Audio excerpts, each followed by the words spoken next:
With the deadline less than a month away for a big change at airports right now at the security line, a regular old ID and license that just won't get you on flights, especially those domestic ones. You're going to need an enhanced one. It's called a Real ID, and ABC's Phil Lipoff is following all of this. Help us make sense of it all. Well, here's the thing. We just got a question here. Do I really have to do that? Yes, you really have to do that.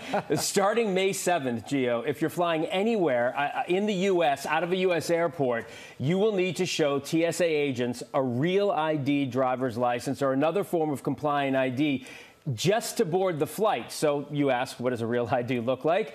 It pretty much looks like your old ID, just with a little star on it, and it's a must-have by May 7th. DMVs are working overtime, as you would imagine, just to accommodate. Some in New York will stay open on Thursdays. Out in California, they have 18 offices that will be open early 4 days a week. In Illinois, they've actually created a Real ID super center that was created to take walk-ins. Oh, my gosh. So, Phil, what happens if you can't get one on time? Well, a lot of things you don't want to happen at the airport, right? You could deal with delays. You could deal with long lines.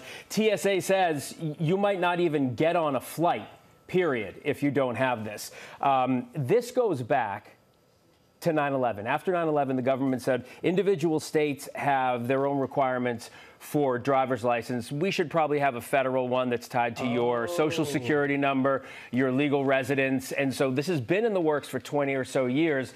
As you pointed out, we went on, it's been delayed several times. Yeah, they keep pushing it back, but it is finally here and people need to get one. But how many people still need to get a Real ID?